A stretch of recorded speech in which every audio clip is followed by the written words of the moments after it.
Hello বন্ধুরা, কেমন আছেন আপনারা সবাই? আজকে আমি বানাচ্ছি বেঙ্গলি স্টাইল মাটন কষা।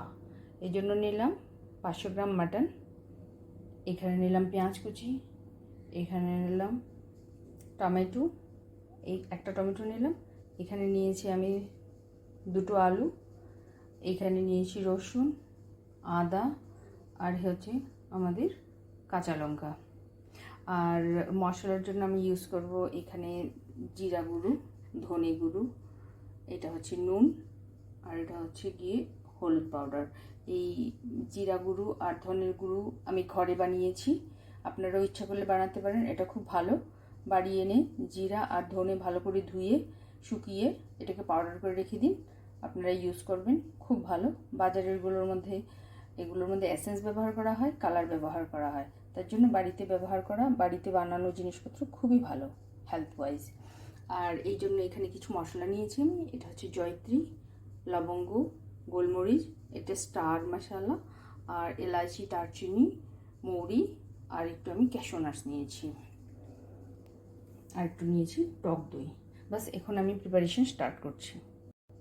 এবারে পেঁয়াজ, কাঁচা লঙ্কা, আদা আর রসুন আর আমার যে এই আস্ত মশলাগুলো আছে এগুলোকে আমি সব একসাথে পেস্ট করে নিচ্ছি। এই আমাদের পেস্ট রেডি হয়ে গেছে। এবার এটাকে আমি মাটনের মধ্যে অ্যাড করে দিচ্ছি। আমি অল্প তেল ইউজ করেছি মাটনের মধ্যে, দিয়ে দিলাম পেস্টটা ভালো করে। তারপর এটার মধ্যে আমি দিয়ে দেব একটু পেঁয়াজ দেব এটার মধ্যে, আর কিছু পেঁয়াজ আমি রেখে দেব।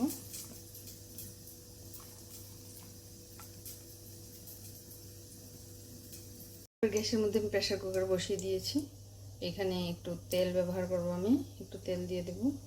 বাস এইটুকু, তো আমি বেশি তেল দিতে চাই না, বাস এইটুকু হয়ে গেল। এবার এটার মধ্যে আমি একটা তেজপাতা দিয়ে দেবো। তেলটা একদম গরম হয়ে গেছে। এবার আমি এটার মধ্যে দিয়ে দিচ্ছি পেঁয়াজ কুচি,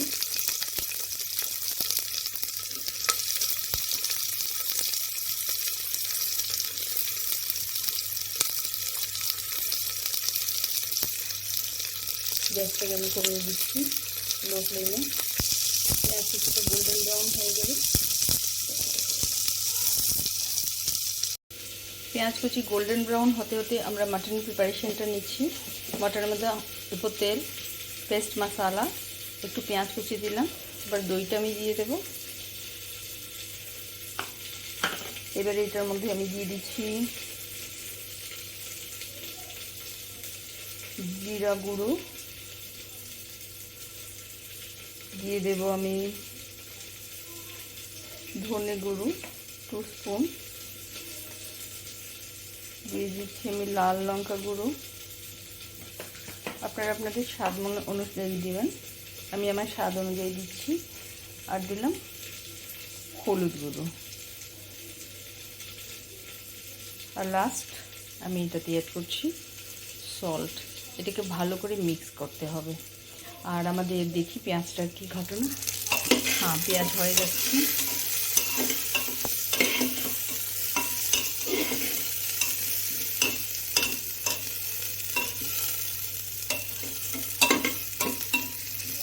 পেঁয়াজ হয়ে আসছে।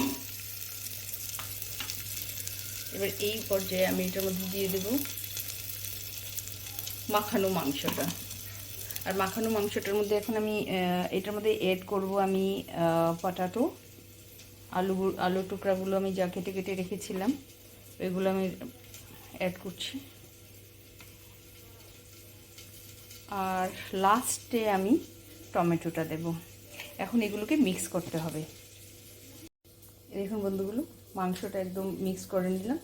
এবার আমি প্রেসার কুকারের মধ্যে একটু একটু করে ঢেলে দিচ্ছি নিয়ে নিয়ে।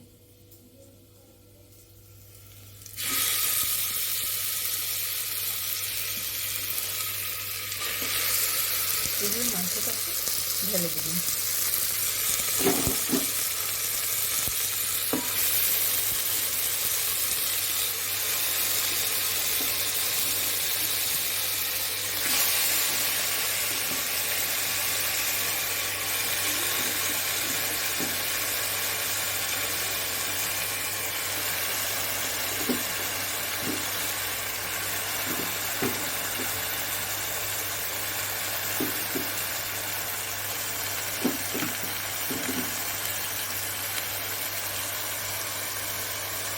এবারে টমেটোটা অ্যাড করে দিচ্ছি।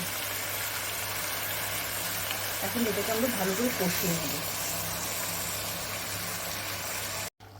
এবার মটনটাকে কষাতে হবে, ভালো করে কষিয়ে দেবেন। এটাকে নাড়িয়ে চাড়িয়ে ভালো করে কষিয়ে আপনারা অনেকটা টাইম নিয়ে কষাতে পারেন।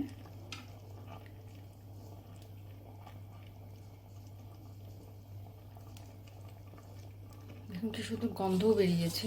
এবার এটার মধ্যে আমি একটু জল, মশলাটা ধুয়ে যে জলটা ছিল বাটির, সেটা আমি ঢেলে দিলাম। এখন আমি প্রেসার কুকার বন্ধ করে দেব।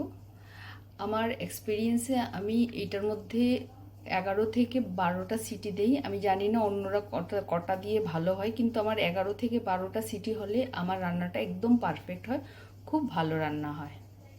প্রেসার কুকারে বসিয়ে দিয়েছি মাটনটা। এই রান্নাটা খেয়ে আমার হাজবেন্ড, আমার বাচ্চারা সবসময় বলে অসাধারণ হয়।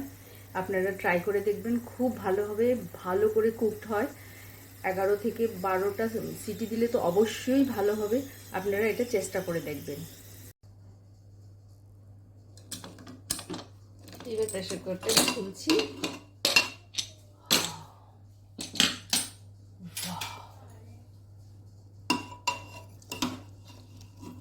কেমন হলো কালার